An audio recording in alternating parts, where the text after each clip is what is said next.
Right, so in my previous Witcher 3 video, we looked at the performance that the new update brought, introducing ray tracing and Ultra Plus settings, and that card is quite mad at me. I beat him up a little while ago. Anyway, so today we'll be having a look at whether we can actually improve the performance of the game a little bit, just so that it is a little bit more enjoyable and playable. Right, so I'm not going to try and make this a long video. We're just going to use this specific scene here as our benchmark. You can see the game is very stuttery if you look at the frames time graph there. And we are getting about 45 frames per second. And now you'd think that we're running at RT native, right? Unfortunately not. So I'm just going to go over my video settings quickly. You'll see we've got all the ray tracing settings enabled. I know it's very expensive to run all the ray traced settings, and we've got DLSS on quality, right? I've got motion blur turned off, and the rest are all on Ultra Plus. Alright, so even with the DLSS at quality, we can't get 60 frames per second in this scene. So what we're going to do is, I did a video earlier or previously on how to reduce stuttering in game, and we are going to be using RTSS or Revert Tuner Statistics Server that comes bundled with MSI Afterburner to see if we can reduce the stuttering. Usually I would limit the frame rate to about 60 frames per second, but seeing that we aren't even getting 60 frames per second, I highly doubt that that will work. So what we're going to do is we're going to reduce the quality settings up to a point where we get about 60 frames per second. We're going to limit the frame rate using RTSS and not in-game, and see if that alleviates the stuttering.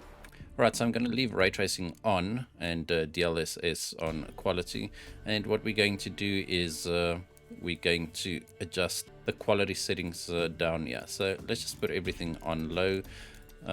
Everything on low means that we should get about 60 frames per second based on our previous results. Right, so let's go back here. Okay, so let's just reset the benchmark numbers, and we are getting about 60 frames per second. Okay, so we're going to be running around having a look at the 1% and 0.1% lows. I'm not going to record everything. I'll report back after a few runs. Alright, so I ran over this bridge here a few times. You can see that our frame rate reduced for some reason. We are no longer getting 60 frames per second. We've got an average of about 54 and 0.1% low of 31. Right, so that's about half of our average, and it means that there's quite a few stutters going on. Now, just to clarify, the reason why I sounded so negative in my previous video is because I absolutely love the Witcher franchise, and I was pretty sad to see how this new update butchered the performance, right? I understand that introducing ray tracing would do that, but I did not expect it to impact the performance to such a degree. Alright, so it seems like we will need to limit our frame rate to 50 using Revert Tuner Statistics Server. I'm going to try and do it whilst I'm in-game. I highly doubt it'll work, but we'll be right back. So just for those of you who want to know how we do that, I've actually got a video up about this as well, as I said earlier. But you just open up Revert Tuner Statistics Server, and in here you can adjust the frame rate limit. I'm just going to apply it on a global level at the moment because I don't have presets. And we just press enter there, and now we should have a frame rate limit of 50 frames per second.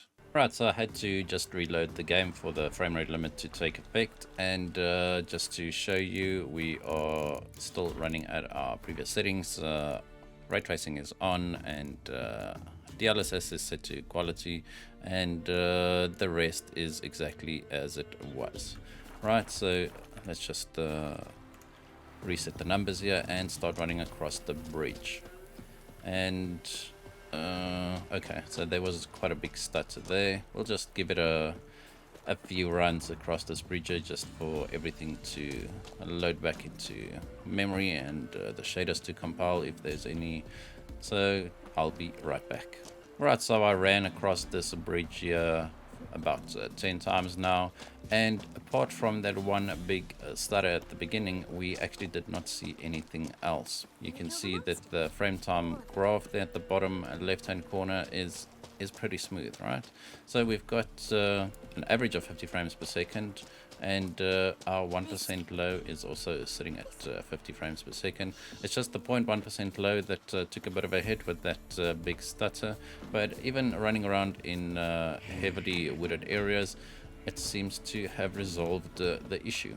Now, playing at 50 frames per second in this game is definitely doable because the input latency does not really matter that much. It's not a fast-paced action shooter type game, and it can be enjoyed at a lower frame rate. That said, personally, I prefer higher frame rate gameplay, especially since I've got a high refresh rate monitor. So I would prefer this game to run at 90 frames per second plus. I know it's a tough ask, especially with ray tracing enabled, but I mean it is doable with Cyberpunk, but that actually has a very decent DirectX 12 implementation, whereas I believe this game has DirectX 12 running on top of DirectX 11. It's not a full DirectX 12 implementation, so it creates a little bit of a CPU bottleneck, right? I say right a lot. Right, so we got a pretty smooth experience here just by limiting the frame rate. The frame time graph is very consistent, and that's actually very nice to see. So now what I'm going to do is I'm just going to disable the frame rate limiter. I'm going to disable ray tracing, put everything on ultra. Let's see what the performance is like, and then we'll compare that with DirectX 11. Alright, so we're back, and I've disabled ray tracing. I've also disabled the DLSS because DirectX 11 does not support any of the ray tracing or DLSS features. Then we've got no resolution scaling. TAAU enables dynamic resolution scaling, but you can disable that.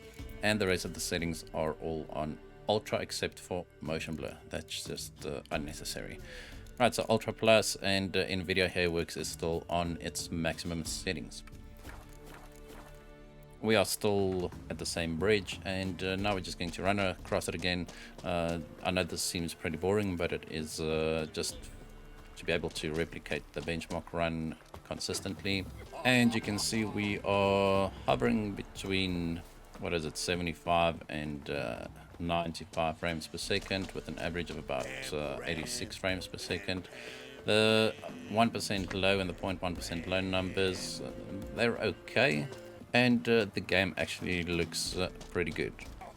Obviously we don't have the advanced reflections that ray tracing brings, but I mean I can definitely play this game like this, and the graphics are definitely improved when compared to the original game.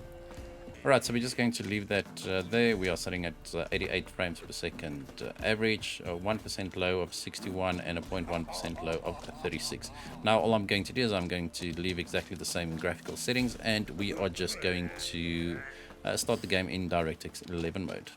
Right, so now we're back with the DirectX 11 mode, and as you can see, you can no longer enable ray tracing or DLSS, but the rest of the settings are identical to our previous run. We are still at this same bridge. I know it's very repetitive, but off we go. So we are sitting at 96 frames per second here, and it drops a little bit. There was a little bit of a stutter there, and I'm just going to repeat what I did the previous time, and then we'll just run around in the bushes there again, and let's see what the performance is like. So after running across the bridge for a few minutes, you can see that our average increased by a few frames per second. I think the previous one was 84 or something. So it's about a 10% increase in the average. 1% or 0.1% low numbers definitely increased.